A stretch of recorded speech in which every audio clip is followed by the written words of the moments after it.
So there's this Australian fast food chain, Guzman Gomez, and they are making a huge play for America. We're talking a massive, massive gamble here, and we're going to break down exactly what's on the line. And it all boils down to one huge question, right?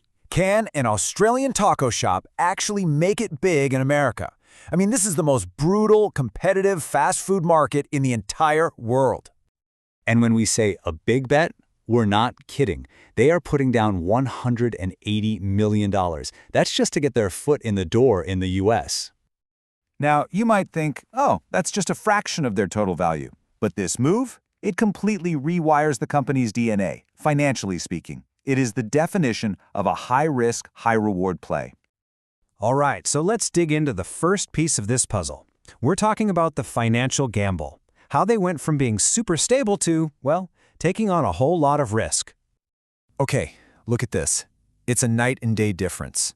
Before all this, GYG was sitting pretty, you know? They had net cash in the bank, super resilient.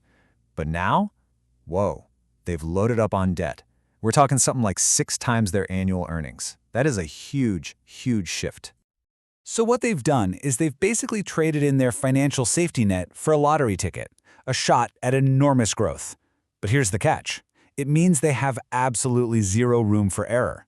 Their U.S. launch has to be perfect. And where do they need to be perfect? Only in the most notoriously brutal market on Earth, the U.S. fast food scene. It's a proving ground, sure, but it's also where a lot of dreams go to die. And don't think for a second this danger isn't real. The U.S. market is literally a graveyard for Mexican food chains that get a little too ambitious. And you don't have to look far to see the warning signs for Guzman Gomez.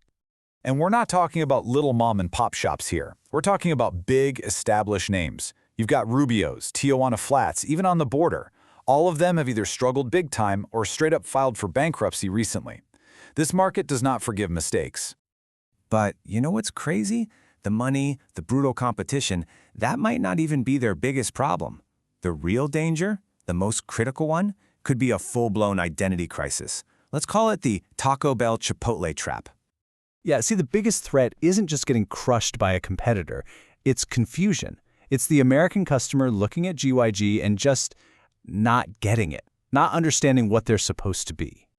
And someone put it perfectly. The big fear is that if they just drop their Australian formula into the U.S. market without any changes, they're going to end up tasting like Taco Bell trying to be Chipotle.